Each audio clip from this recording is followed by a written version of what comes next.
Thank you for listening to this Podcast One production. Available on Apple Podcasts and Podcast One. There is a place that is spoken about only in whispers. A dark area that spawns the beginnings of urban legends. A place where anything can happen and usually does. During the light of day, it hides just outside of view. But when the sun goes down, spirits, creatures of the night, roam free, and things do go bump in the night. It is in every state and every country, and there is no escaping it, no matter how safe you feel behind your locked doors and latched windows. So we invite you to turn down the lights and turn up your radio while we join Dave Schrader and Tim Dennis, your hosts, on a journey into the darkness on the edge of town. Hello and welcome. You're tuned into the best in paranormal talk radio. This is Beyond the Darkness. I'm your host, Dave. That's Tim over at the Supernatural News Desk, and we've got a lot of supernatural news to cover on today's program, Tim. Yes, I'm going to just tease a little something about tomorrow, though. Sure. Timothy. What? Wait. Did I piss you off? Why are you calling me by my Christian name? Timanthy. That's my Christian name.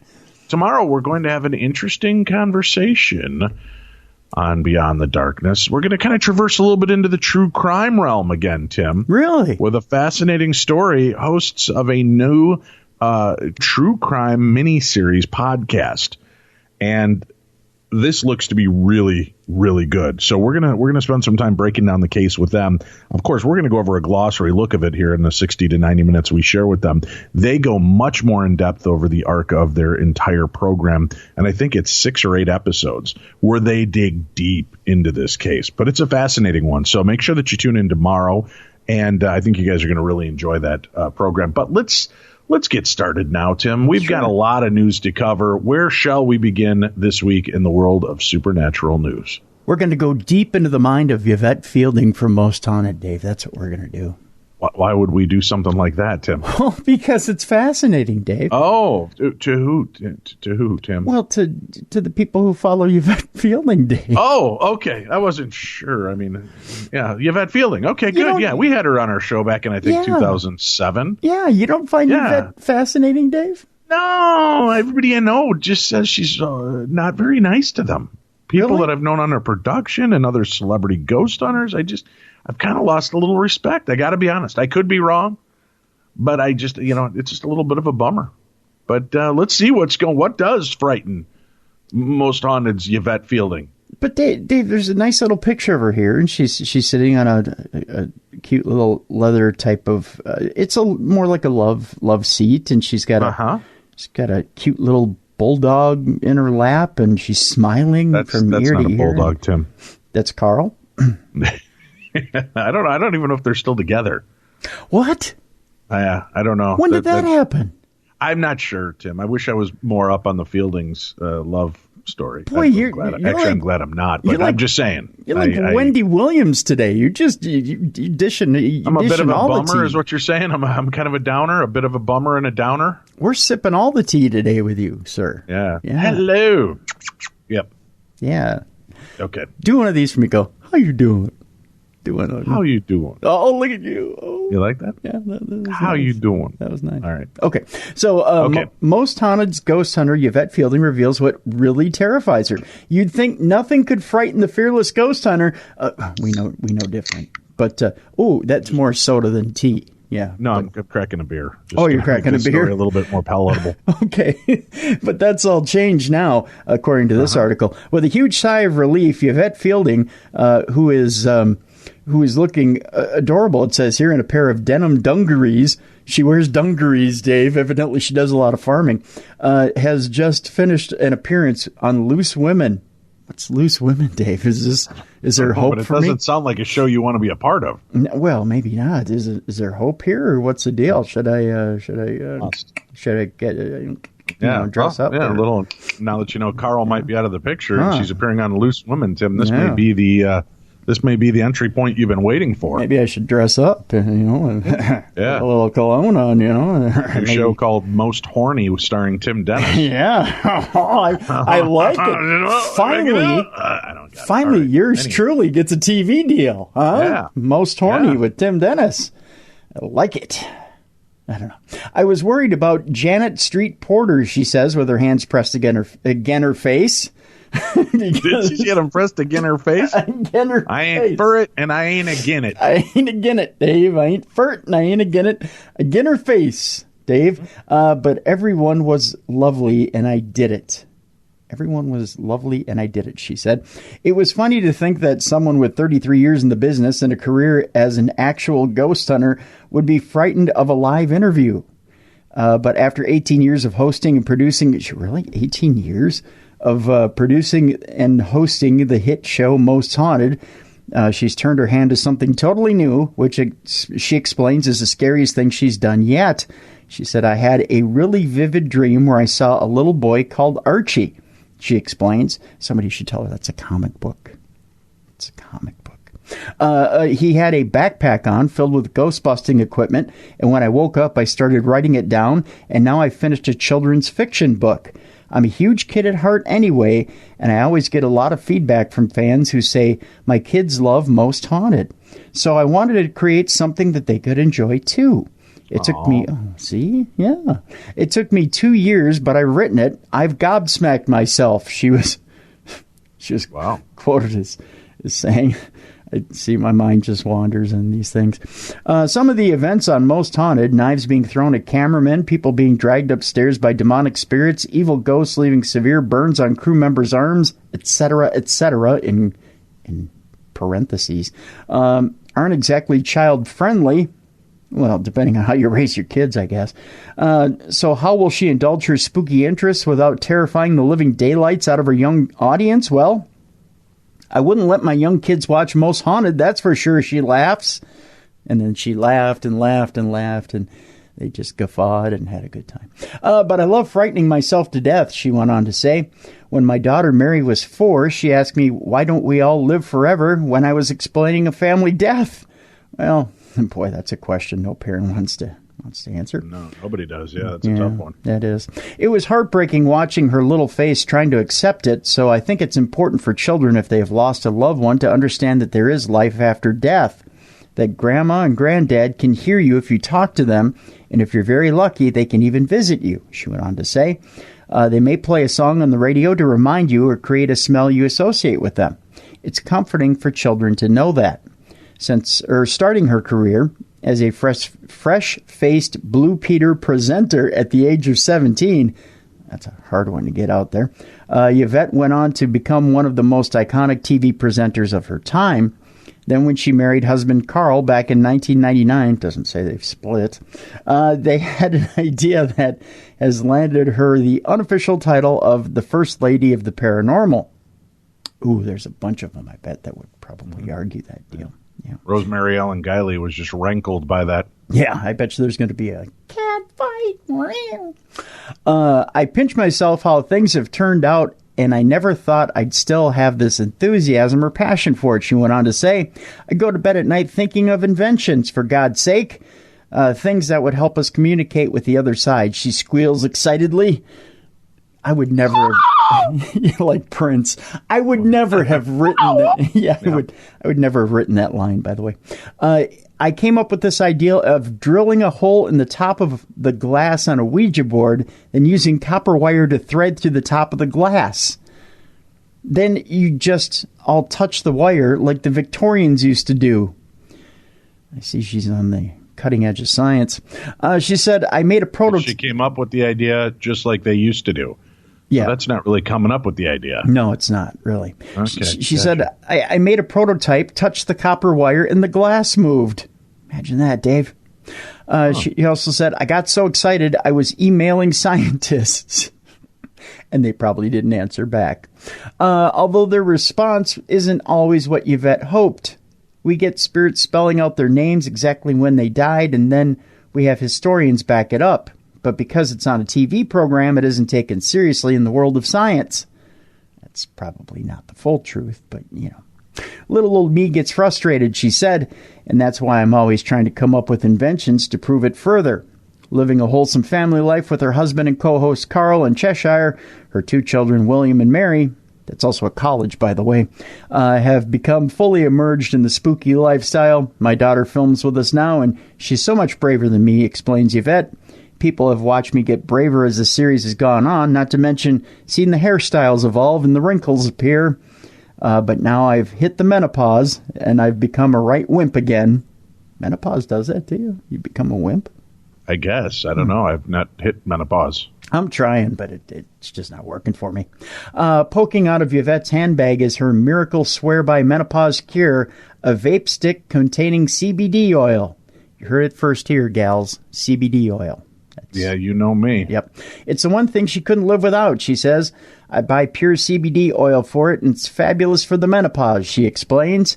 It's the only thing that can get me to sleep and help me relax. If I don't that might explain the jitters now. She's a little more paranoid with the CBD. That's exactly what it is. She's getting the paranoia.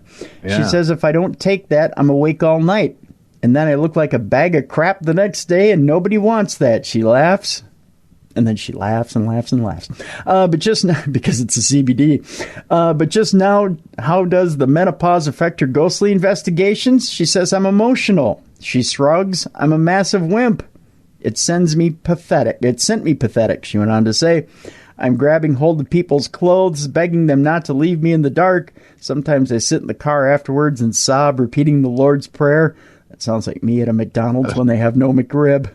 Sounds like a hell of a job you got going there. It might be time to retire when you're sobbing and begging people to stay with you. It might be. She says, my daughter thinks I'm crazy. I even sleep with the lights on now. Perhaps one of the reasons Yvette loves working so much is that she does it all with her beloved husband. He even did the illustrations for her new book. But spending every waking second together must come with its difficulties. It genuinely doesn't, she smiles. It's beautiful working together. We celebrated our 20th wedding anniversary a few weeks back, and I wore... Sorry, Tim. I guess you don't get to field that Yvette after all. I guess not. No. Unless I'm the homewrecker. Mm-hmm. She said we celebrated our 20th wedding anniversary a few weeks back, and I wore a gorgeous white wedding dress. It was a nice day for a white wedding, Dave. It was a nice day to start again, I guess. She said, I love Carl. Nicely played. Yeah, thank you.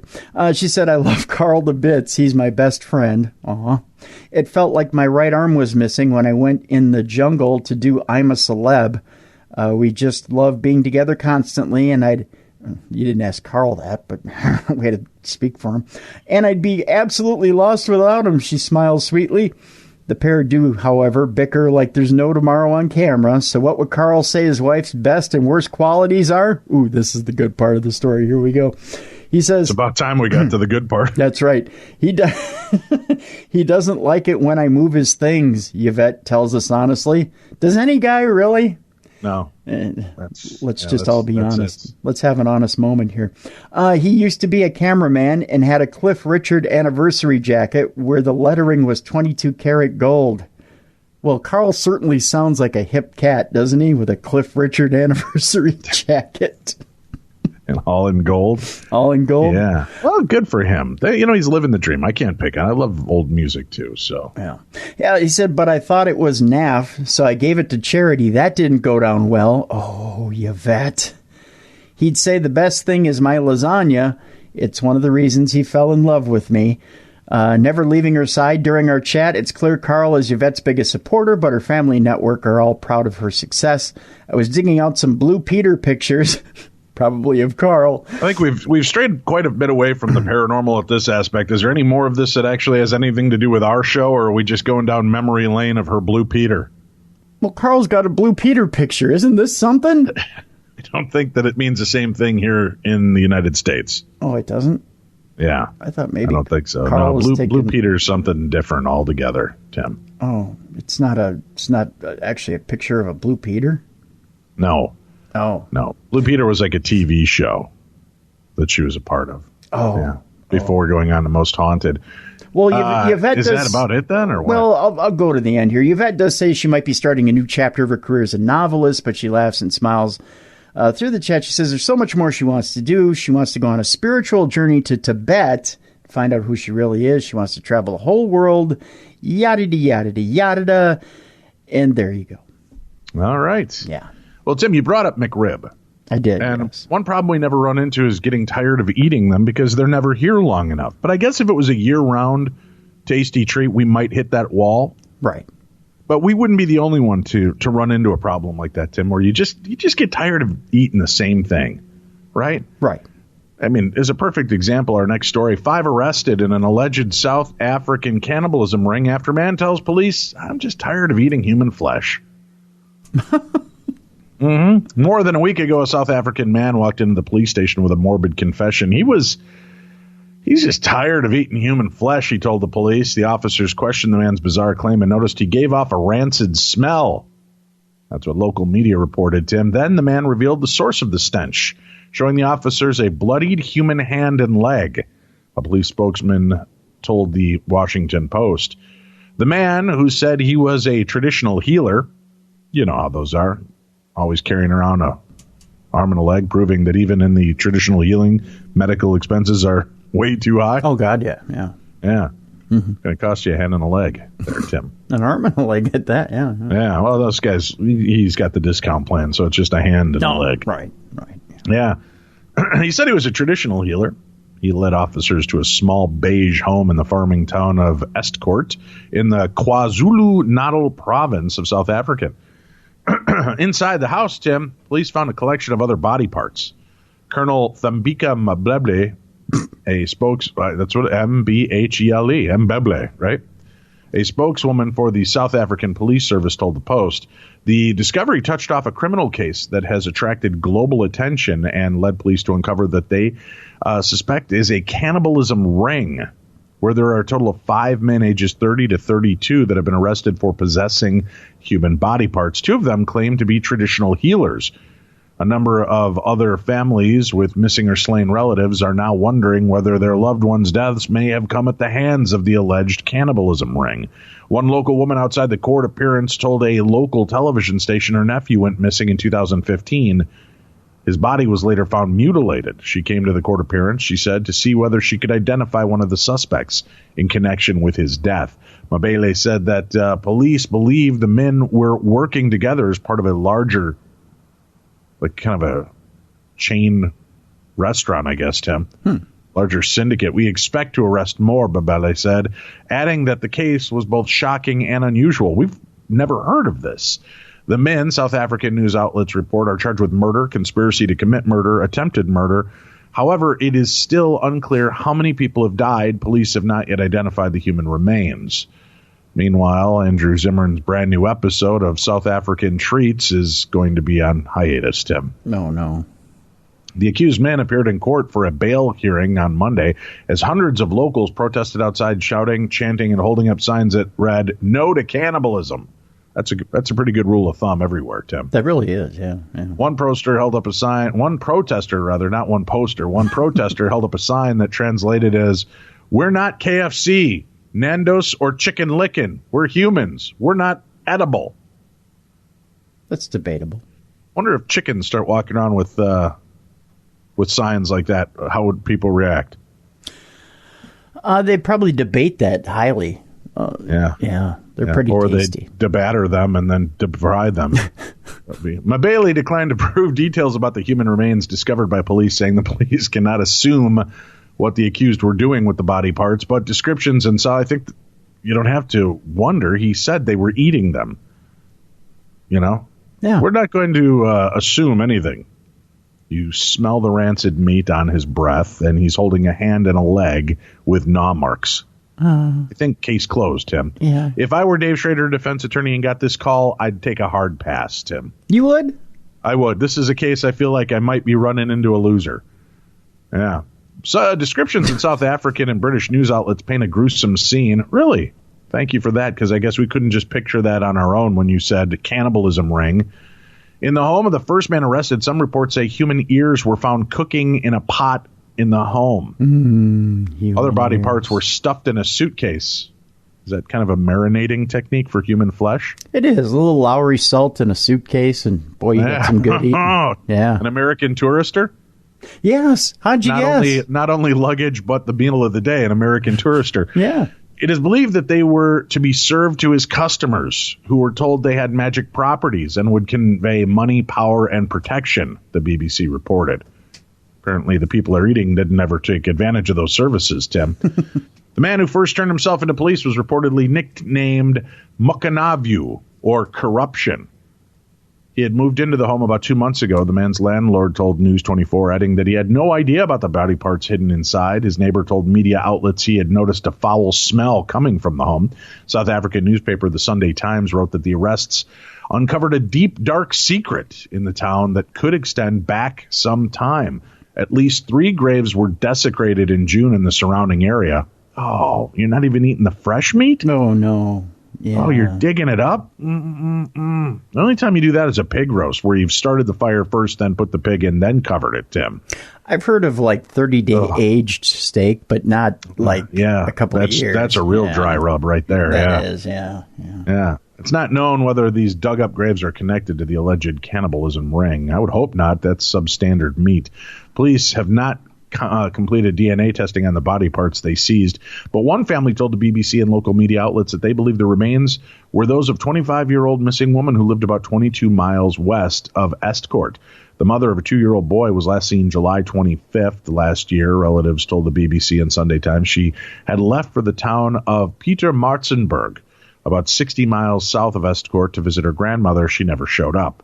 Are we sure that if she was wearing a red hood, it might have been a wolf that took advantage of that situation, Tim? I'm sure, yeah.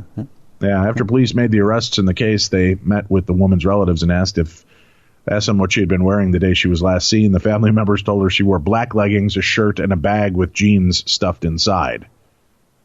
So no red hood, Tim. Little Red Riding Hood, not the victim in this case. A police officer left the room and returned with an outfit that matched the family's descriptions. Soaked in blood, relatives told the Sunday Times. The family was told a mutilated body was found east of Estcourt. Mabele said police could not yet confirm the identity of the body, but speaking to a local television station, she has urged families of missing people to come forward to police with DNA samples. Residents of the surrounding villages have been swept up by a wave of fear, avoiding walking on the streets after nightfall, the Sunday Times reported. The allegations have also tainted the practice of traditional healing, a prevalent source of medical care in South Africa, particularly in rural communities. There were more than 200,000 traditional healers in the country, and traditional healthcare providers are the first stop for South African patients in up to 80% of cases. So I guess that makes our medical care here in the United States not seem so bad, Tim. Yeah, it's pretty darn good. So let me get this straight, Tim. Your diabetes has been acting up. You're having neuropathy pain. I'd like you to chew on the ear of this man. Suck on the earlobe for 30 minutes a day, gnaw on the cartilage for at least an hour a week, and then let me know how you're feeling 2 months from now. Sick to my stomach, pretty much. Yeah.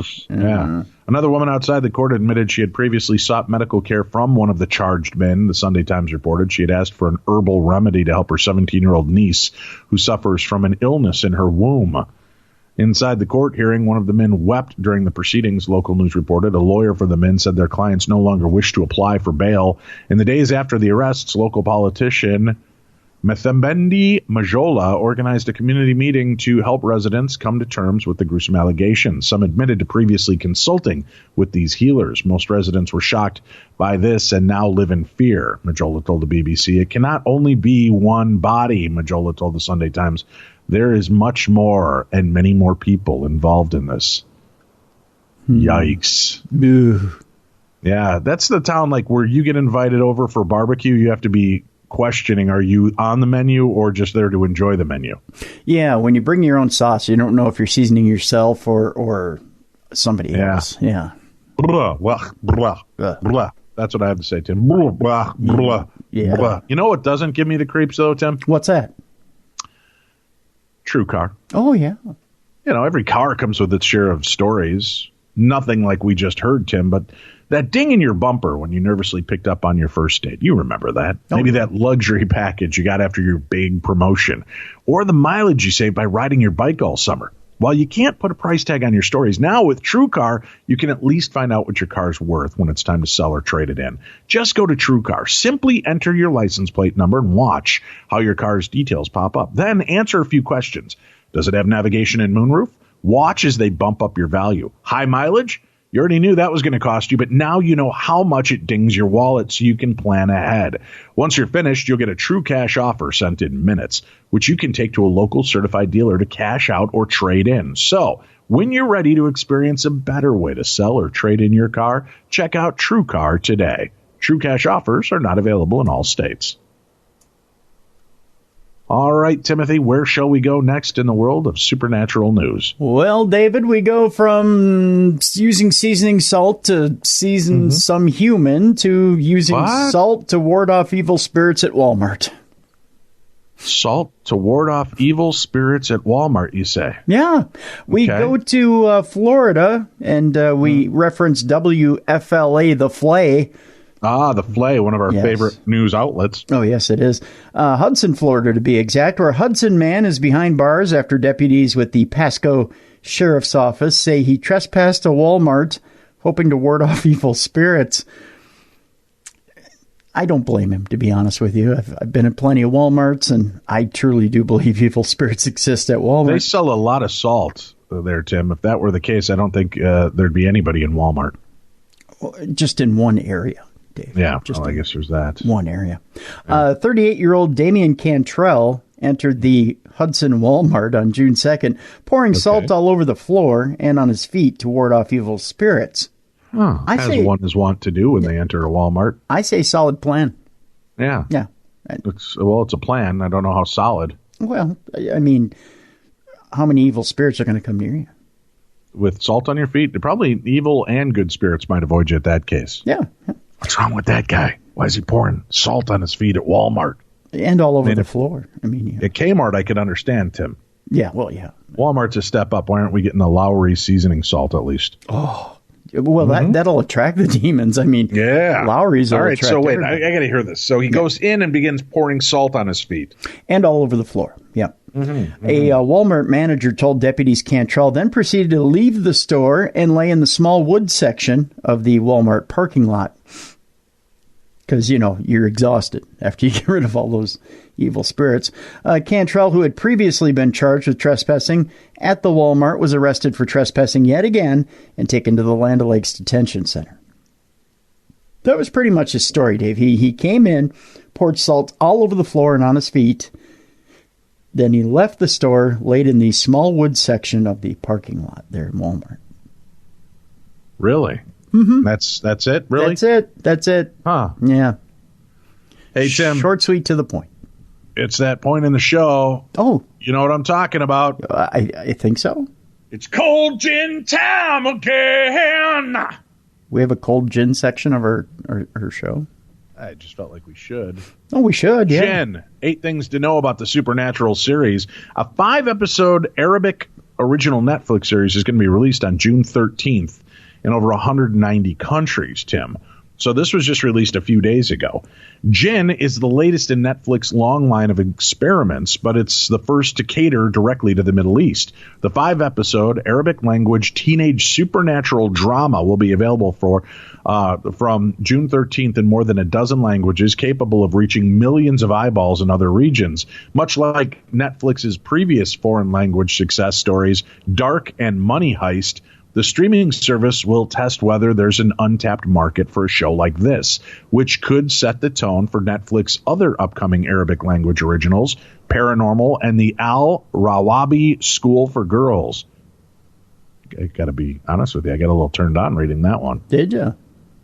As we await the show's imminent release, here are 8 things you need to know about the cast, the story, and the real-life origins of the Jinn, Tim. 8 things you didn't know that you needed to know.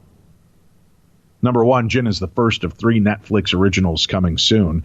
Jinn is Netflix's first original Arabic series, but the streaming giant has announced 2 other Middle Eastern series. As I mentioned, Al-Rawabi School for Girls will be another teen-centric series launching sometime in 2019. The show on that case will be revolving around a bullied girl who seeks revenge, only to discover that no one is all good or all bad, herself included. So it's a feel-good show, Tim. Oh. But for those that listen to our show, the streaming service's third Middle Eastern original show, Paranormal, will be geared more towards adults, Tim.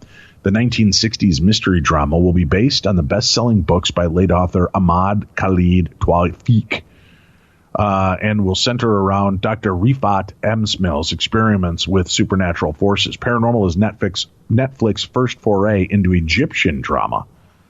The most important thing, number 2, to know about the show is about a group of teenagers trying to identify jinn living among them, Tim. It's set in modern Amman and ancient Petra. Jinn follows a group of Arab teenagers experiencing friendship and budding romances. Following a school trip to the ruins of Petra, someone at Seven Hills Academy, Tim, unwittingly invites vengeful jinn, supernatural creatures, into their lives, and the students must attempt to save the day. But how will they pinpoint the angry jinn when everyone in high school seems to be angry about something? It's a good question. That is a good question. Yeah. It's a young adult series introducing new Middle Eastern talent, Tim. So Netflix originals like Stranger Things and On My Block, those have kind of amazed us with their strength of their unknown actors, much like these coming-of-age predecessors. Jinn introduces us to an ensemble of new young faces. I won't bother telling you all their names because we'll probably never hear from them or see from them again. No. Number 4, this show could change the landscape of Arabic television forever, Tim. That's what they're claiming. With Jinn, several things feel new. The subject matter, the target demographic, the young ensemble, the school setting, the 5-episode format, and the fact that it's an original production created for a video-on-demand streaming platform. Number 5, Jinn will launch Arab programming to a global audience in more than 20 languages. When it releases internationally on the 13th, the 5 episodes that span 30 to 45 minutes each will be available in 26 languages in more than 190 countries to 148 million subscribers around the world. That's a lot of subscribers. Yeah, it is. Yeah. Jinn is, of course, not a new concept. This is the number 6 important thing to know about the series, Tim. It's an original screenplay, yes. But the general concept of the jinn is fairly common in pop culture and folklore. Number 7, the film was the show was filmed in Jordan. The show was not, the film was not showed in Jordan, though. Where other featuring a jinn recently shot, that, of course, being the remake of Aladdin. And number 8, the origins of jinn predate mankind, and they're widely referred to in English as genies, Tim. Genie! Jinn are creatures found in mythology, folklore, and let me try that again, Tim, with my teeth in. All right. Jinn are creatures found in folklore and in Islamic theology. I don't know when I put my teeth in why I suddenly have a Hoity accent, Tim. According to Islam, jinn are invisible creatures made out of smokeless fire and created before man. They can be good or evil and can take many different forms, including human form. In English, the word genie, the singular form of jinn, is translated into genie. The creature appears in popular folk literature, including the genie or genie who helped street urchin Aladdin in 1001 Arabian Nights. Jinn are originally and generally defined as spirits, supernatural creatures, or any being that cannot be sensed or detected by humans, Tim. That's the 8 most important things you don't need to know. I'm willing to watch it. I'd love to see different cultures' takes on the supernatural. That's why I wanted to share that story, because I think that's kind of an interesting aspect, that we get to see something from Egyptian and Arabic TV that would deal with the things that fascinate us so much. Most definitely, especially the psychology of what exactly scares different cultures. That's fascinating. Yeah. All right. Where are we going next? Well, let's stick with entertainment, Dave. July of 2020 is an important date, because that is when Ghostbusters 3 drops in theaters. Wow. Yeah. Very cool. Yeah. Ghostbusters 3 is set to start production as early as next month. And thanks to a new interview with writer-director Jason Reitman, we now have a better idea as to what the film's going to be about. Speaking at Ghostbusters Fan Fest over the weekend, Reitman professed his love for the franchise and how it shaped the concept for his modern sequel. He's quoted as saying, "Going into making this film, we wanted to make a love letter to the original movie. I thought I was going to be this indie dude who makes Sundance movies, and then this character came to me. She was a 12-year-old girl. I didn't know who she was or why she popped into my head, but I saw her with a proton pack and the story began to form. And it formed over many years. Actually, it started with a girl and all of a sudden it was a family. The concept of family as a through line from the new Ghostbusters film is actually an interesting yet completely appropriate choice for Reitman, as his father Ivan directed the 1984 original and its 1989 sequel. The threequel is set to star Captain Marvel's McKenna Grace as a young preteen paranormal investigator who's joined by her mother, Avengers Infinity War's Carrie Coon, and brother Stranger Things Finn Wolfhard, in eventually picking up the phone and busting some ghosts. It's interesting to note that Reitman says his idea for the movie has been developing over many years, though considering that Paul Feig's Ghostbusters reboot just came out in 2016, the film was expected to kick off a whole new wave of sequels starring Kate McKinnon and Melissa McCarthy, but middling box office returns and online trolling controversy kept Sony from moving further in that direction. Instead, Reitman and company shocked the world and with a surprise teaser trailer paired with the announcement that a Ghostbusters 3 set in the main continuity of the earlier 80s films was actually happening. This weekend, also came the news that Sigourney Weaver, Ernie Hudson, Bill Murray, and Dan Aykroyd would be returning as their original characters as well, having read and seemingly approved of the script. While all this sounds like a dream come true for fans, we're going to have to wait a little bit to actually see if it all pans out, as Ghostbusters 3 won't hit theaters until July 10th, 2020. Fingers crossed, though. That's not that far from now. No, it's not. Yeah. And they're saying this next month is when production's supposed to start. So, how exciting, Tim. Yeah. Tim, have you ever been in the kind of relationship where you felt like, your partner was just in search of a reason to break up with you? Yeah, plenty of times. Have you ever reached the dead end of a relationship and used even the silliest reasons to create that breakup? Yeah. Right. Yeah, we've all been there. Yeah. And, breaking up, as the song says, can be very hard to do, especially when one of you are over it while the other one is still deeply in love. While the "it's not you, it's me, and you deserve someone better" has become completely outdated, you can draw some inspiration from this attempt of a breakup story that I've got for you next, Tim. Okay. A woman has gone online seeking help after her boyfriend broke up with her because he was totally sure that she was a witch. And he didn't imply that she's just an ill-natured woman, Tim. When he said witch, he meant that she's an evil spirit inhabiting a body.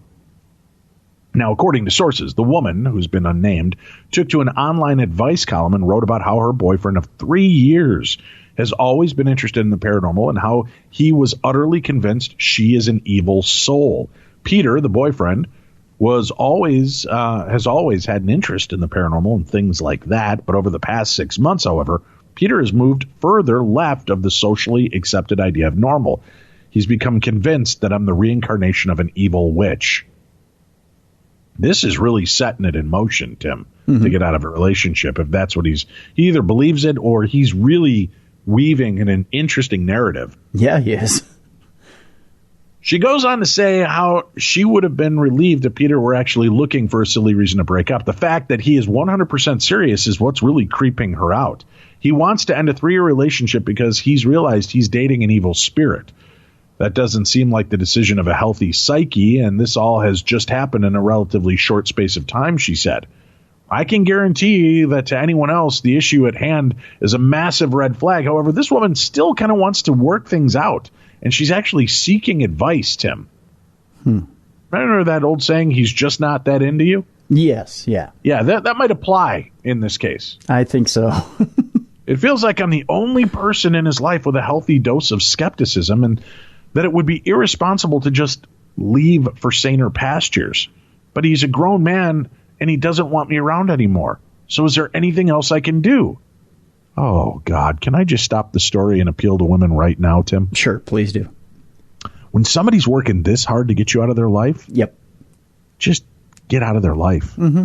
Stop trying to save them, because most of the time they don't want to be saved. They just want to be away from you, probably because they're doing something horrible on the side. Yeah.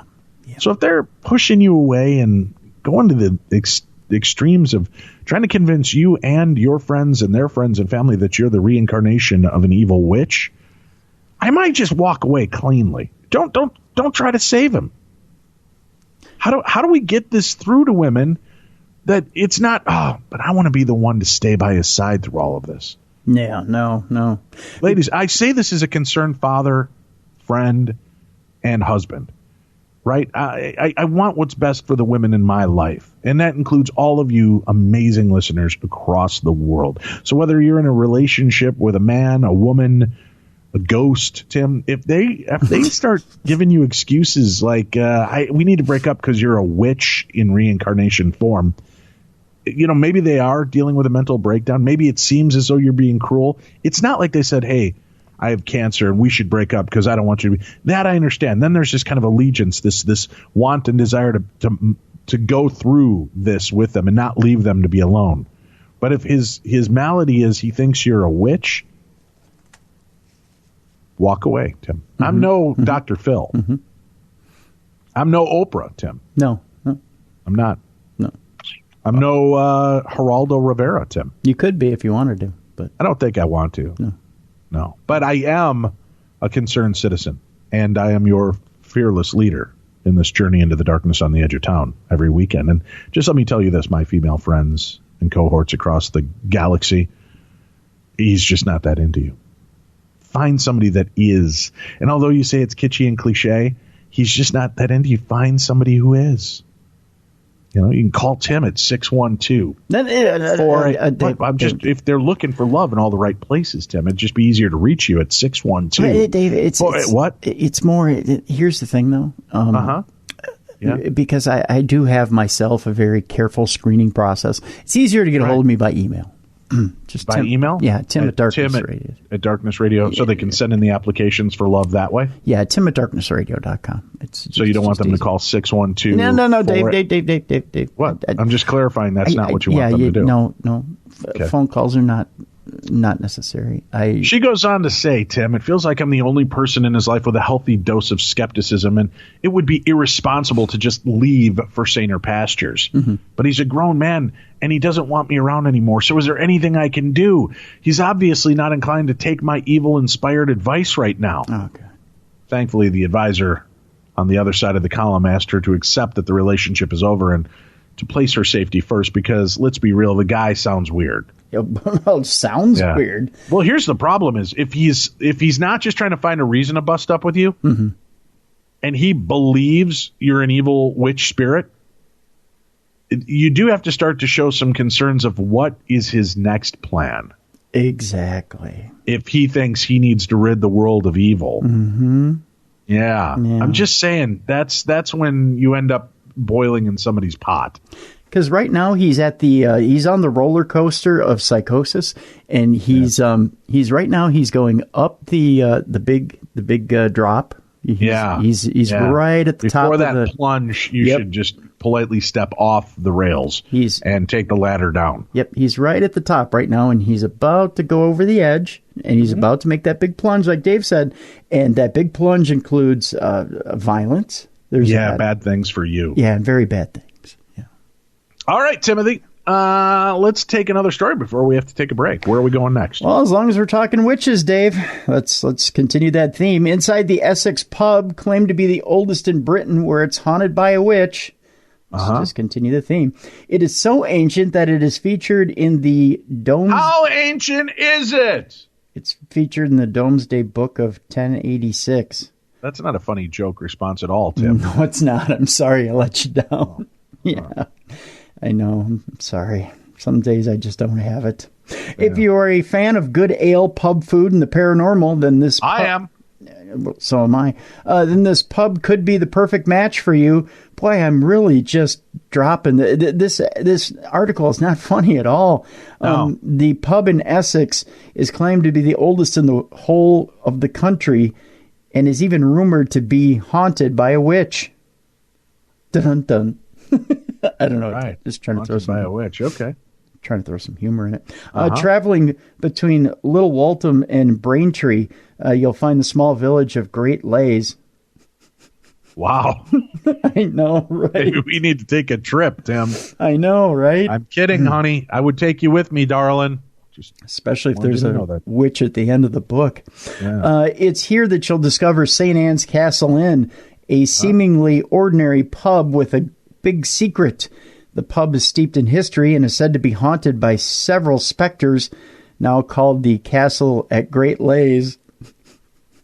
God. It is owned by Pie and Pint Inns, who have two other pubs in Roxwell and Rochford. Wait a minute. Roxwell and Great Lays? Yeah, I know. Those are two of the greatest town names or villages ever. Yeah. He rocks well. He lays great. What is it? Great Lays? Great Lays, yeah. It really is. Weird. On their website, they reveal the castle is steeped in spooky local legends. These tales tell of spirits haunting the pub and grounds of the castle, including the witch that was burnt at the stake at... I can't say that word. The Burnt Winch Steak and Ale? Scrapfaggots. Greens. What? Scrapfaggots. Green. I don't understand what you're trying to say. Scrapfaggot. Just say it. We're adults here. Kids, earmuffs. Uncle Tim has to say bad words. It looks like... You can go ahead and answer that, whatever it is. I will. You take that while I answer my hotel room phone. It looks like Scrapfagots. Green. But that's what I'm going to say it as. It's probably not the... I could spell it. It looks very uncomfortable. And here in America, we don't say that word. It's the... I don't know. I think it's... You Europeans are weird. You Europeans should be ashamed of yourself. You use this name for a cigarette. I'm not even going to say the word. But its history runs much deeper than that. The oldest pub in England goes like this. St. Anne's Castle is nearly a millennium old and has a sign claiming to be the oldest inn in England, 1171 AD on its wall. It could even be older than that and is reportedly mentioned in the Domesday Book, published 20 years after the Norman Conquest in 1086. Historical evidence leads us to believe that the inn sold ale to pilgrims traveling to Thomas Becket's tomb back in the 12th century. Becket was Archbishop of Canterbury from 1162 to 1170 when he was murdered by followers of King Henry II of England. You may question its age when looking at it from the outside, but that's because there was a fire in the 1500s. The blaze destroyed the thatched roof, causing it to be replaced with tiles. But if you step inside, the timbers date back hundreds of years, and the cellars that lead to remains of tunnels that are rumored to be linked, or to link the inn, rather, with Great Lays Church and Lees Priory. There are many ghosts said to be haunting the site, according to reports, including a girl with blonde, curly hair, a little boy, a lady in a wedding dress named Elizabeth, a man who sits in the bar smoking his pipe, and even the ghost of a cat. The spirits are not thought to cause distress, but it's indicated that darker spirits lie in the area. Back in the 19th century, George Harry Benfield, could be either one, lived at the old schoolhouse within the village. He was hung in 1875 for murdering his wife and son after finding out his firstborn son, Thomas, was in fact his brother's child. It's said that he used a rope to strangle the pair, and that his evil spirit has haunted the old pub. Mediums claiming to have the power to reach the afterlife have picked up on the spirits when they've visited St. Anne's Castle, connecting with not-so-Christian monks and a huntsman from the 1300s who practiced the dark arts. Many different groups have investigated the old inn over the years. I can't even say what the witch's name is. It's the witch's green. You people are sick. That's all I'll say. People in England. What is it? Sick. Have you said it yet? I had to take that phone call, which was very important because they want to steam clean my carpets, which is good, but not while I'm staying here. You took a call from a salesman? It was on the front desk. It's like, yes, we'd like to come in and steam clean your carpets. I'm like, I'm doing a radio show here. Yeah, and what did they say to that? Oh, so should we wait? I'm like, no, please do it while I'm doing the radio show. No, Yeah, come on in and just steam clean the carpets. Yeah, please. The first part of the word is scrap. Okay, scrap. And what's the last part of the word? It's what those weird people from England called a cigarette. Scrap fag. Gut. Oh, scrap faggot. Oh, you don't have to avoid saying that. Let me okay, so let's educate my friend Tim and all of our listeners. Faggots are bundles of sticks. You can't say that! You can. Wait, I'm educated. You can't say that! You can. In Europe, they're bundles of sticks. So scrap faggots means that they're piles of sticks, probably from cut down trees. Listen, one of my good friends is an out wrestler, one of the first out wrestlers here in Minnesota. You can't I'll say have you that know he's word. a good friend of mine as well, and he would back me on this because he wants people educated on the proper terminology. When you're in England, Tim, you want to take an elevator, it's a lift. When you're in Wisconsin and you want to sip out of a water fountain, it's a bubbler. Okay. When you're over in England and you're hankering for a smoke, you ask for a puff on a fag. No, you can't do that! You can, but I will tell you, Tim, that in America, when you and I were growing up, if you mouthed off to your kids, mouthed off to your parents, you might get a smack on the fanny, which is your buttocks. Yeah. In England, if somebody smacks you on the fanny, you're assaulting their vagina. So that's because they're bizarro world. It is, but scrap faggots are just bundles of sticks from chopped down trees. You can when you know what it means, Tim. Don't be afraid of words. This has been brought to you by Darkness Dave. The more you know. Do, do, do, do. All right. Can't say that. You can. I just did. I proved my point. Can't say that. Okay. Where are we off to next? Well, I mean, we're still in the story, Dave. We're going through sorry. We're giving you the background on the witch of that bad word green. I'll just say redacted from now on because I don't want to offend those. Scrap faggot. No, you can't say that. Oh, my God, you can when it's the actual word. When it's the name of a town, Tim, you can say it because you're not saying, oh, that town is filled with a bunch of scrap faggots. No, then you're being abusive. No. Right? But if you say it's the town of scrap faggots, that's what it is. Those people have feelings, too. It's not attacking anyone. You need help, serious help. And you know what? For that young lady that was worried about her boyfriend who thought she was a witch, be more afraid of the guy who's afraid to say scrap faggots. You can't say that. I just did. Oh. All right. So ghosts in scrap faggots. Go on. One of the most. Oh my God. One of the most infamous ghosts to be associated with the site includes Anne Hughes, or Hughes. I don't know why you have it spelled out both ways, who was burnt at the stake or buried nearby in the 17th century. She was accused of bewitching her husband to death, had a stake through her chest, and burned at the crossroads. Anne was denied a Christian burial, and her charred remains were buried at a place called Green, with a large 2-ton stone placed on top to mark the site.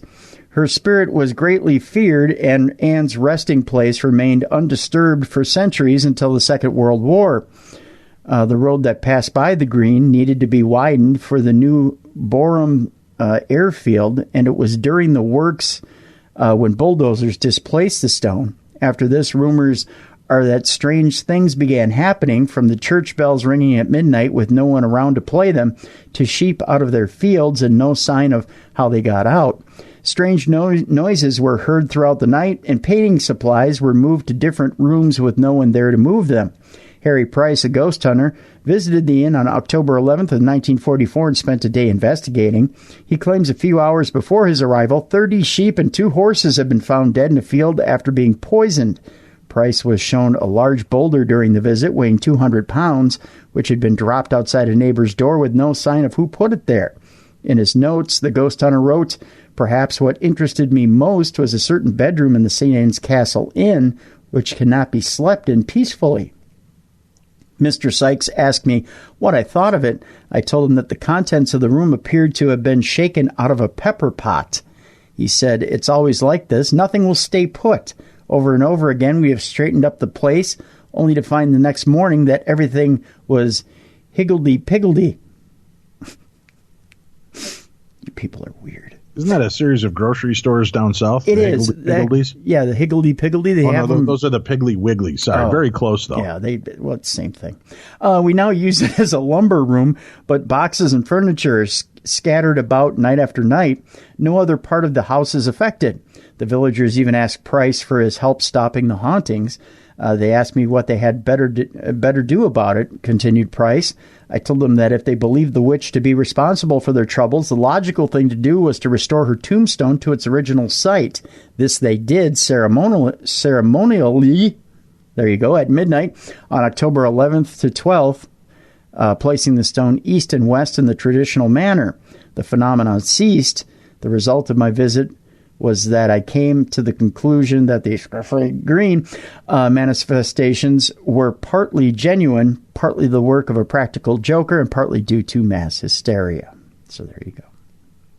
Speaking of hysteria, let's take a quick break. We'll come back with more of the best in paranormal talk radio. More supernatural news right here on Beyond the Darkness. Hey, everybody, you have to check out this amazing new true crime podcast. It's called 22 Hours, An American Nightmare. It's about a murder that took place in Washington, D.C. A family and their housekeeper held hostage for 22 hours before being killed when the murderers set their mansion on fire. You'll be shocked by what they went through during those 22 hours, and you won't believe how they found this guy. I'm not going to ruin the ending, but all I'll say is pizza crust. I'm telling you, this is awesome. Podcast One teamed up with award-winning journalists from news giant WTOP to put this story together, and the podcast is great. Download 22 Hours, An American Nightmare now on Apple Podcasts and Podcast One. New episodes every Monday.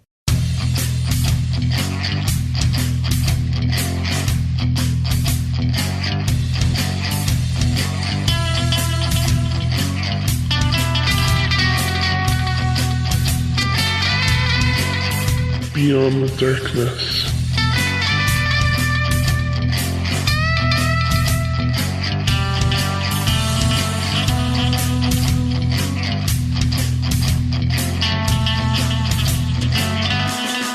Welcome back to Beyond the Darkness. Tomorrow, we will be joined by the hosts of 22 Hours, An American Nightmare, to hear the overall gist of this case that you can now follow in this mini-series on Podcast One, and it is amazing. So make sure you tune in tomorrow as we introduce and interview the hosts of that podcast and start off the story. Let's get into some more supernatural news. We've got a lot to cover in a very short amount of time. Tim, where are we going next?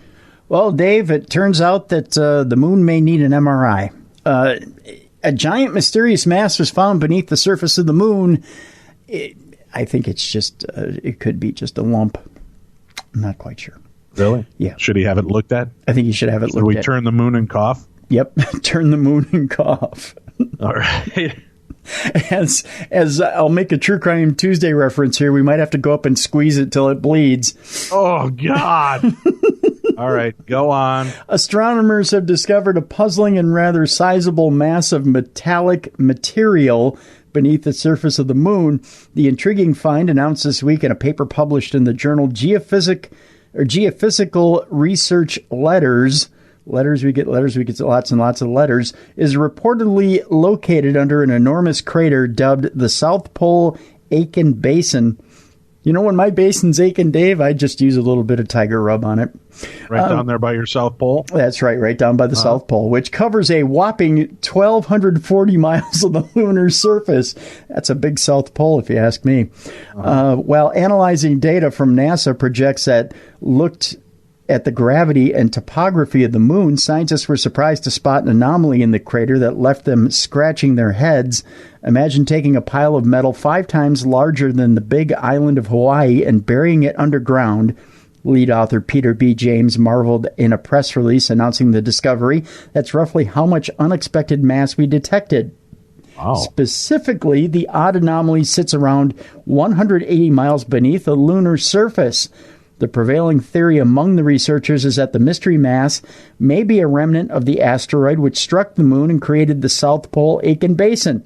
So this large mass is right by the hole. So the mass hole on the moon has a large, what do you say? Like it's plugged up, like it's like there's a large lump in the mass hole? Yes, Dave. In order to put the picture accurately together, there's a large lump in the mass hole near the South Pole, and it's made the Aitken Basin. Oh, well, made the basin Aitken. That sounds right. Exactly. Yeah. While that or some other prosaic... By the way, may I just say? Yes. Bacon. Oh, Bacon-Asin. Yep. Now we've done a bass-ackwards type thing. That's right. Yeah. While that or some other prosaic explanation is most likely the case, the remarkable find will undoubtedly pique the interest of conspiracy theorists and space anomaly enthusiasts, because I've run out of words, especially since the oddity happens to be located on the notorious dark side of the moon. And wouldn't it, Dave, if it's on the South Pole in an Aitken Basin? There is no dark side of the moon, according to Pink Floyd. That's right. Some imaginative observers have already gone so far as to suggest that the large metallic mass could be an underground base of some kind, or perhaps proof that the moon is actually a spaceship rather than a natural celestial body. If that's what you say, I'll believe you, Tim. That's right. We're going to Missia, where a government official says the Malika Hospital is not haunted. But the Changi Hospital in Singapore is. Well, of course. Malacca state official Mr. Lo Chi Long has said that the pre-war Malacca Hospital is not haunted, unlike the old Changi Hospital in Singapore. Malacca Hospital was opened on the 12th of February 1934 and saw patients from all around the area. The British-era hospital also treated military personnel and civilians during World War II. Now, Mr. Low, the chairman of the State Health and Anti-Drugs Committee, made the remark to Malaysian publication The Star, as he revealed that Malacca is considering the possibility of implementing ghost tours at haunted historical sites in order to boost tourism, revealing that he has been to Malacca Hospital late at night and that even the security guards have not experienced any form of paranormal activity. Mr. Lowe said that the hospital will not be included in the potential program since it's just not haunted. Now, the Changi Hospital is a now-defunct and abandoned general hospital located in Changi, Singapore. Its closure came with the merging of the former Tao Payoh Hospital. Lots of words that are hard to say, and was renamed for the Changi General Hospital, which relocated new operations to nearby Simi, not far from Changi. It began winding down activities in February of 1977, completely abandoned later that year in December, where it still remains abandoned to this day.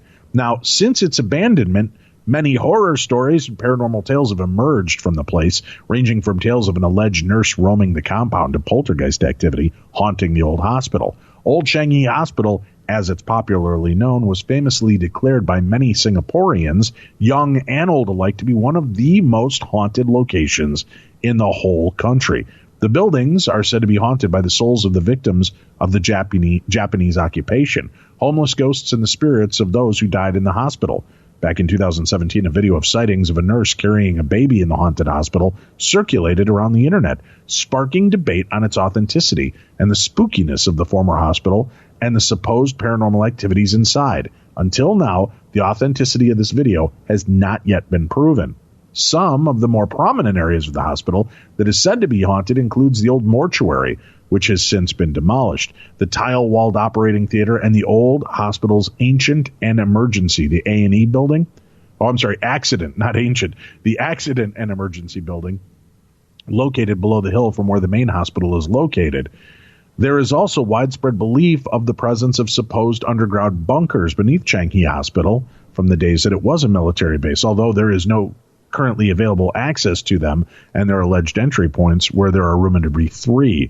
Those are closed off. Accounts of alleged paranormal encounters at Changi Hospital are widely available online, but it must be noted that there is almost no substantial proof that has emerged to back these up, aside from several photos or videos taken outside or within the abandoned hospital.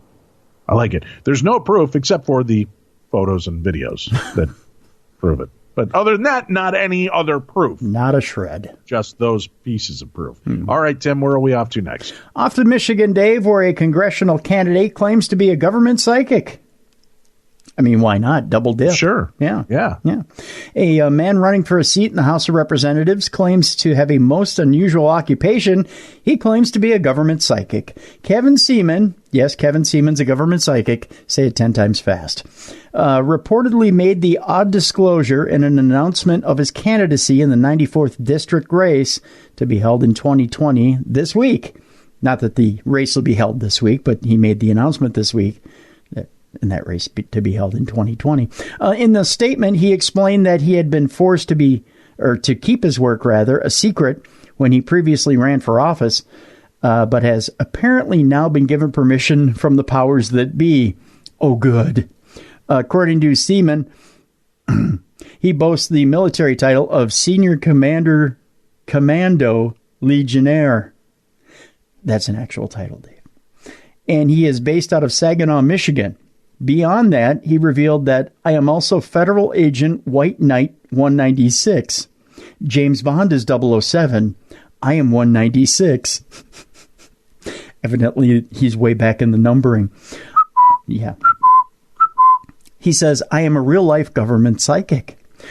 Speaking to an area newspaper about the strange disclosure, Seaman indicated that the statement was his attempt to come out in the open about what I do.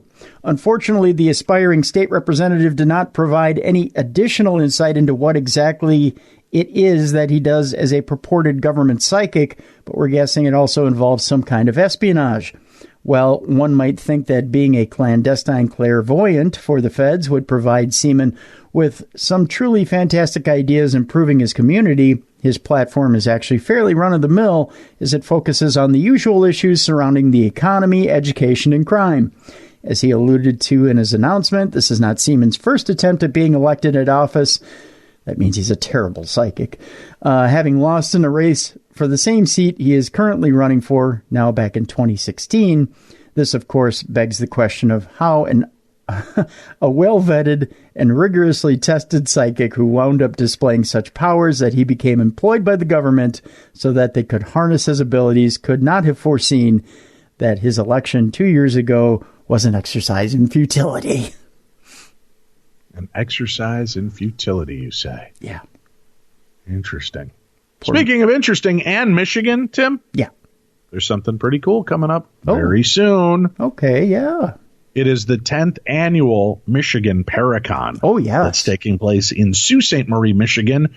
It is amazing how many paranormal celebrities will be under one roof. I'll just rattle off a few names for you. Please. Grant Wilson from Ghost Hunters. Amy Allen from Dead Files. Nick Groff from Ghost Adventures, Paranormal Lockdown, The Ghost of Shepherdstown. James Bobo Fay, Chasing Bigfoot. Amy Bruni from Kindred Spirits and Ghost Hunters. Brian Kano from Haunted Collector. Chip Coffey, Adam Berry, Dustin Perry, Andrea Perrin, Cliff Brackman, Elizabeth Saint, John Tenney, Barry Kling, Brad Kling, Robert Murch, Rosemary Ellen Guiley, Jeff Belanger, Dave Schrader, Tim Dennis, Greg Newkirk, Dana Newkirk, Tim Shaw, Greg Lawson, Rebecca Smuck, Tim Ellis, Brad Blair, the Slackjaw Punks, the Traveling Museum of the Paranormal and Occult, Murch's Museum of Talking Boards, and many more announcements. It's going to be coming August 22nd through the 24th at the Sault Ste. Marie Cawadon Museum. This is an amazing event, jam-packed, lots to do. So come on out and get your information at darknessevents.com. Darknessevents.com. Scroll down, click on the link, and join Tim and I think that's our only, that and Chicago Paracon later this year are the only two times you'll be able to see both of us together in one place. So we'd love for you to join us at the conference. Also coming up, the Nightmare Before Halloween, September 6th, 7th, and 8th in Minnesota. Crypticon Minneapolis is back. Horror movies, horror celebrities, and the paranormal come together for one of the premier paranormal horror cons, and it's just a great time. Plus, my Darkness Radio Phantoms of France events in September 15th through the 24th. If you would like to go with me to France and investigate some of the most haunted locations in the country, then please go check it out there. And then wrapping up the year, we have the Chicago Hauntings 2019 Chicago Ghost Conference that will be taking place. All that information on every event we'll be a part of for this year and into next year are all placed conveniently at darknessevents.com. Go check it out for yourself right now. All right, Tim. The Winchester Mystery House is soon going to become unhinged. The immersive horror experience debuts at the San Jose Landmark in early September for a 2-month select night run. You can bet that the Winchester Mystery House, with all of its doorways and entryways and rooms and windows, have plenty of hinges. In fact, going around and counting each door connecting contraption hinge by hinge might take a person a very long time, given that the construction on the San Jose Landmark lasted for decades. That's because owner Sarah Winchester, wanting to appease the spirits, kept the human-held hammers hammering at all hours, quite famously. So hinging it up around the mansion, anyone doing so would need to spend a few weeks or months at the eerie and expansive abode. But what if you could skip the hinge counting and become unhinged? Several fans of the phantasmical abode will do just that beginning September 6th, 2019. That's when the all-new immersive horror experience opens up at Sarah Winchester's Epic of Size Estate, an event that's going to put a fresh and fearsome spin on the Halloween season for visitors. Those visitors will step into a real-life psychological and paranormal thriller while exploring the dark hallways of the cursed Winchester Estate. The team behind this skin-tingly treat, Theme Dream Productions, with the scribes from San Francisco's The Speakeasy, the immersive theatrical treat, lending the spooky story vibes. This will happen after the sun goes down. By the by, Tim, making it all more macabre for guests who want to join. The ticket on sale date, turn your gaze upon the first day of August, but don't delay. If you dilly-dally, you might be one of those ethereal beings that gets passed up and left behind. Check out Unhinged. There will only be 28 nights in all during the September 6th to November 2nd run. Have you been searching for a new route to Rome on one of Earth's most mysterious residents? This could be it. All you have to do is check it out. And if your first name, and if this is your first time at the Winchester, what a memorable way to see inside all of those many, many hallways, stairwells, and shadow-filled rooms. And speaking of rooms, oh yes, get excited. You'll spy some spaces that have never been available on public tours before. Very cool. That's pretty exciting, yeah. All right, where are we off to next? Well, we're headed to India, Dave, where an Indian news channel suggests that a missing military plane was taken by aliens. What? Yeah. A television channel in India is under fire for suggesting that a military aircraft that went missing earlier this month was actually taken by aliens. The puzzling disappearance of an Indian Air Force transport aircraft on June 3rd captivated the country and garnered considerable media coverage as an extensive search for the lost airliner turned up nothing. In the absence of any information on the plane's whereabouts, speculation began to run rampant and apparently spilled over onto the airwaves of TV station Zee Rajasthan. During a bizarre segment discussing the missing airliner, an anchor with the channel put forward the fantastic argument that the plane had been taken away by aliens. Fortunately for viewers who could not conceive of such a scenario taking place, the program featured a rather rudimentary animation showing a classic flying saucer encountering the aircraft and subsequently capturing it via a beam. Adding one extra layer of weirdness to the story, the anchor reportedly theorized that the sinister aliens behind the plane's disappearance were working with the Chinese government. Well, of course they were. Why wouldn't they be? As one can imagine, the outlandish extraterrestrial hypothesis was met with harsh criticism from viewers in India, who lambasted the station for making a mockery of the missing airliner. Zee Rajasthan wound up looking even worse this week when Indian Air Force officials announced that they had found the wreckage of the crashed airliner and that none of the 13 passengers survived the tragic accident. The situation is strikingly similar to something which actually took place on American television a few years ago when a CNN anchor postulated that perhaps Malaysian Airlines Flight 370 had been sucked into a black hole. Well, there's different theories. That one's certainly out there, that's for sure. Mm-hmm. I don't know. What do you think? About the Malaysian flight or about the Indian? Just overall. I mean, it's weird that nothing has happened since. We really have nothing more to go on. Well, there was the news story that there was slight wreckage from that Malaysian flight that was found in the ocean. I mean, just little bits and pieces. Well, but there was nothing that they could truly identify as part of that flight. They were just assuming. Yeah. I don't know. It's weird. I tend to think that it's probably somewhere deep in the ocean somewhere.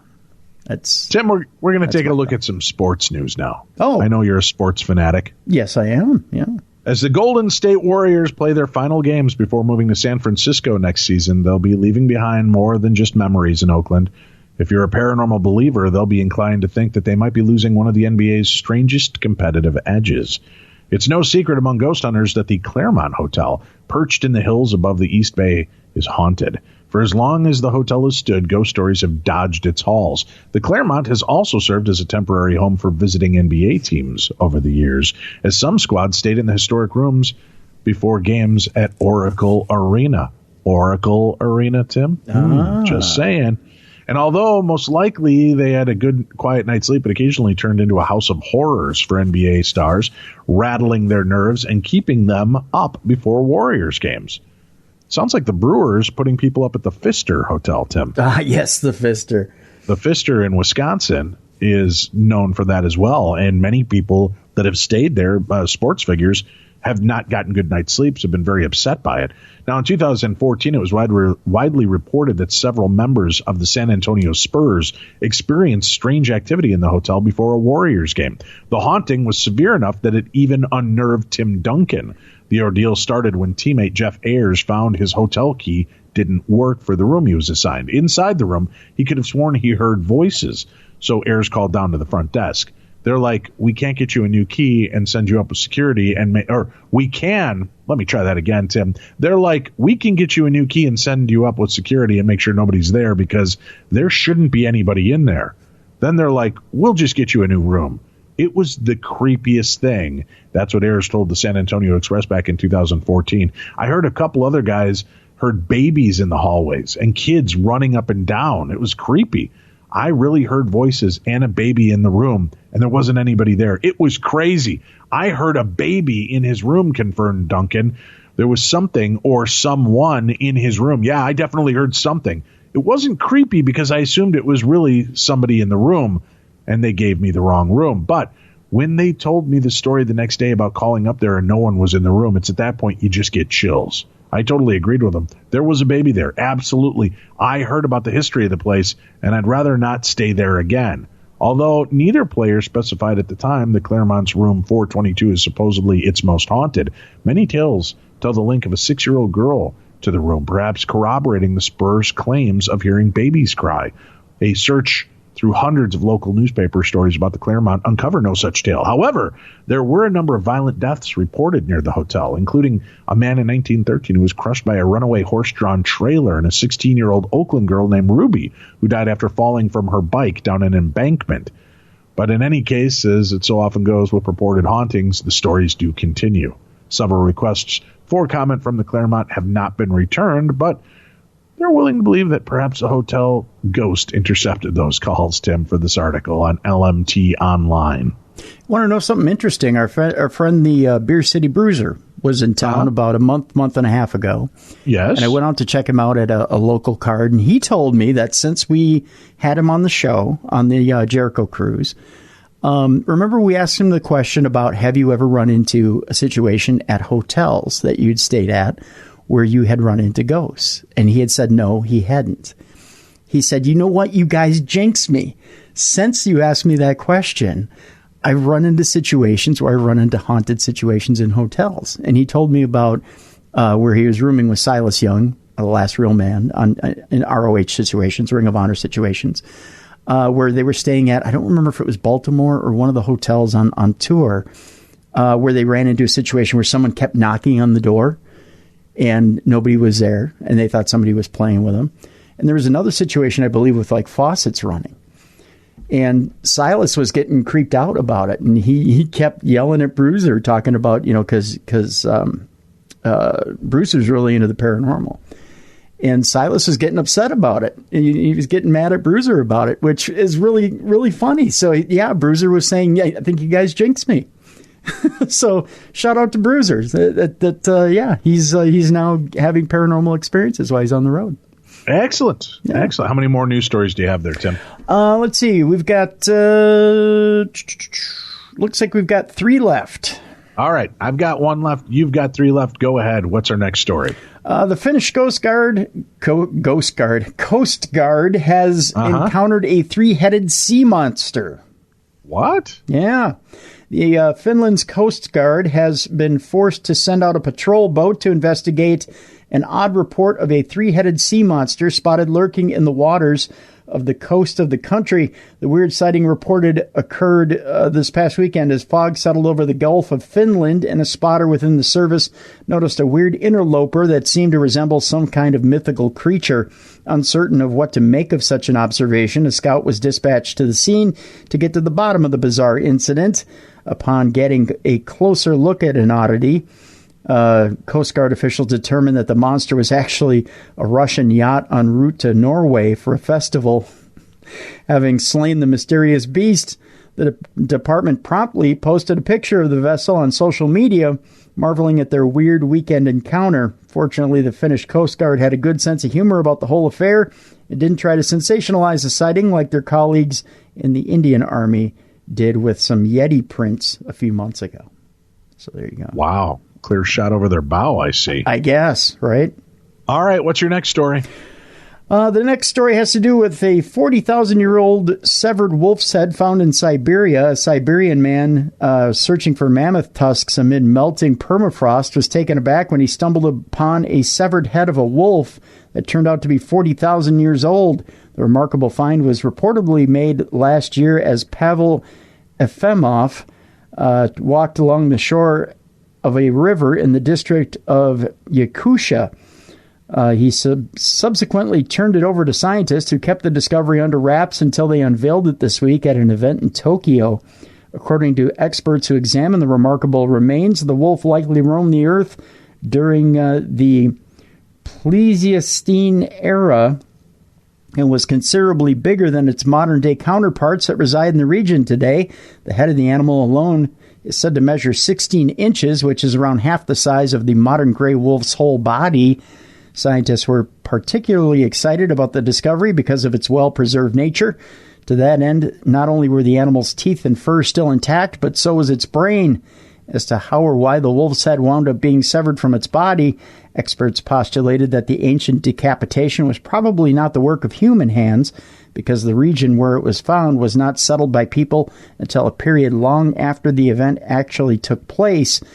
Despite only having the head to work with, scientists hope to reconstruct the complete creature from some kind of display in the future, while only studying the DNA of the ancient wolf to gain new insights into the long-departed canines which once called Siberia home. Or were they giant werewolf heads, Tim? Oh, yeah. Well, there you go. Yeah. Just throwing it out there. Our final two stories are here. Since we're talking weird beasts, Tim. Mm-hmm. An Okanagan man believes that he has captured the most conclusive piece of evidence yet of the legendary and elusive lake monster in the Okanagan known as the Ogopogo. Oh. Jim LaRock was enjoying his mother-in-law's lakefront property with his two children in Caledon.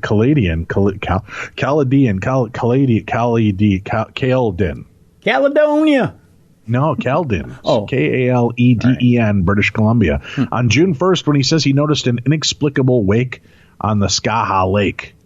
LaRoque scrambled to record the mysterious ripples breaking through the lake's glassy surface. His son was waiting on a paddleboard nearby. Eventually, he turns and sees a flipper come out of the water and hit the water. And that's when he turned around and started coming back in quickly, LaRoque said. The longtime Okanagan resident said he couldn't believe his eyes. LaRoque believes he witnessed a giant serpentine creature swimming across the lake with at least 7 fins paddling in perfect sync. He estimates that it was at least 36 meters. That's 120 feet long in real measurements, Tim. Wow. I describe it as like a dragon boat race, like with oars. So if you flip the dragon boat upside down, you would see all of those oars coming out of the water, he said. LaRoque owns the Fairview Liquor Store in Pentacon, although he does have video footage of it, British Columbia, and curious customers have been stopping by to get a glimpse of the cell phone video for themselves. I don't know what it could be. That's pretty weird. It's not like normal waves, customer Jesse Duchel said. At first, I was thinking maybe just waves. but there's obviously something more there, liquor store employee Jack Holman said. Tales of the snake-like creature, similar to Scotland's Loch Ness Monster, have been making waves in Okanagan for the past century. According to Bill Stusek, who runs a website documenting Ogopogo sites, the legend dates back to the early 1700s, when the First Nations knew of a water beast in Lake Okanagan. The Kelowna retiree, who has dedicated his life to proving the creature's existence after his own encounter in 1978, is skeptical of LaRoque's alleged sighting, though. That's interesting. Yeah. Skeptical of what could be the best video footage ever. By watching this video, I don't believe it. I don't believe it's evidence that a lake monster exists, he told Global News. We have much better shots and videos here in Okanagan over the years that would confirm a species of something in the lake. Stusek said that the majority of sightings are on Okanagan Lake, meaning the creature would have to travel through the Pentagon Dam and channel to reach Skaha Lake near Maybe there's just more than one creature. Just throwing that out there. Yeah. We're going to believe in the creature. Why can't we believe there's more than one? I believe that this used to be all one connecting lake, Okanagan and Skaha, and there's rumors that there are caverns deep down because the lake is so deep. They still don't know in spots truly how deep it goes, LaRoque said. Stusek said a self-proclaimed legend hunter is also unconvinced based on the reported size of the creature. There's never been really any reports of anything that big, he said. Well, then what is it? What are you seeing? You debate that this is Ogopogo. You believe in Ogopogo, but I don't understand the mindset on this.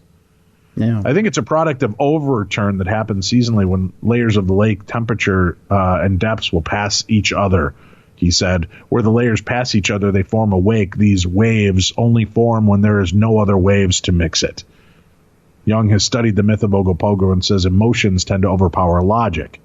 People don't like knowing that they have an explanation. They come up with myths and legends. It's not surprising to me that people would want to hang on to the idea of a mythical lake monster, he said. Regardless of any logic or explanation, LaRoque is still a believer. And if anything, it proves the legend is still very much alive. I can't wait until everyone sees the video. It will make you a believer. That's what LaRoque says. I'm going to watch that video right now, Tim. So in a kind of weird Mystery Science Theater 3000 way, I'm going to narrate the video as it plays out and let you know with my skilled eyes, Tim. Sure. With the peepers that I have been given. Okay. In 24 seconds when the ad is over and I'm allowed to watch the video, Tim. Okay. I will let you know if, in fact, I believe that it is a lake monster or sediment waves that are being seen on a glassy topped surface. What's the ad for? Seconds. It is for booking now, Myrtle Beach, South Carolina. Happiness comes in waves, Tim. Oh, good. This part of the show is brought to you by Myrtle Beach, where happiness comes in waves. Nice. I'm Dave Schrader. Now let's look at the Ogopogo sightings. Okay, Legend Hunter sees spike in Ogopogo sightings. It says here. Oh man, I see a picture of what clearly looks like a flippery thing popping out of the water. And that's an old photo. I see an old man with a great set of hair. Oh, very good. But perhaps needs some better oral work. I'm just saying. Now we're looking at footage. You see another piece of footage, and this thing looks pretty large. Then a man in a what used to be known as a wife beater. We have now politically correct gotten rid of that term. It is now just a really tight white tank top that shouldn't be worn by any human being ever. Probably. Now let me see this. Okay, I see the large stretch. I see what they're looking at. No, Rogue Wave. I'm going to go Rogue Wave. Rogue Wave? Yeah, just this kind of a wavy looking thing. I could see from a distance. I could see how it could look flippery. Yeah. Now, the first picture they had of the flipper was definitely something three-dimensional popping out of the water. This photograph looks very much to me, this video looks very much to me, Tim, like a ripply wave, like a big ripply wave causing this optic vision. How does the old guy's hair look? Does it still look pretty good? It's amazing. Wow. He's got Wolverine hair, but it's white. It's white Wolverine hair. So it's like Old Man Logan. A lot of dippity-doo, yeah. Yeah, very good. Yeah. I can see that. I mean, it is an interesting look, but it's a strange-looking wave. So there's that. All right, that's it. That's all I've got in the way of news. You've got one more story for us. Let's wrap it up, Tim. Got one more. Where are we story. going next? This qualifies for most sent on social media and email story of the week. A strange elf was captured on a security camera, or was it a strange elf? A strange video was surfaced purporting to be from security camera footage, which captured what appears to be a creature resembling Dobby the Elf from the Harry Potter film franchise. Hard to say. Film franchise. A woman calling herself Vivian Gomez published the video on Facebook on June 6th, writing, "So I woke up Sunday morning and saw this on my camera, and I'm trying to figure out what the heck. First I saw the shadow walking from my front door when I saw this thing. Has anyone else seen this on their cameras? The other two cameras didn't pick it up for some reason. The clip has been shared and tweeted extensively and has over 5 million views. Speculation is rampant that the video was faked based on inconsistent shadows, strange movements, and evidence of editing. Others have also guessed that the clip shows a puppet or a child in a costume. If you've seen the Dobby the Elf video, you yourself could probably weigh in and tell us what you think." So what did we learn on today's program? Well, he just may not be that into you. And if that's the case, ladies or gentlemen in a relationship like that, just make a clean break. Mm-hmm. Find the love that you deserve. That's really the point of this. Yeah. And if you're an NBA player, stay away from the Bay Area hotels that they try to put you up in. And if you're in Wisconsin, avoid the fister. You want to avoid the fister in general. I think that's good advice. Yeah. So that's kind of, I think, that's our takeaway from today's program, Tim. Yep. Those moments. Mm-hmm. And don't eat people. That would be the other takeaway. That's a good one. Because apparently you do get tired of it. And then it's like, I guess I can't bring that person back now that I realize I don't really want to eat humans anymore. So just don't do it. They go bad after a while. Yep. Yeah. One bad human spoils the whole bunch, girl. Tomorrow, 22 Hours, An American Nightmare. We'll be talking to the hosts of a new miniseries true crime podcast here on Podcast One and hear about a very disturbing, strange story. Make sure you tune in for more of the best in Paranormal Talk Radio. I'm Dave. That's Tim. This is Beyond the Darkness.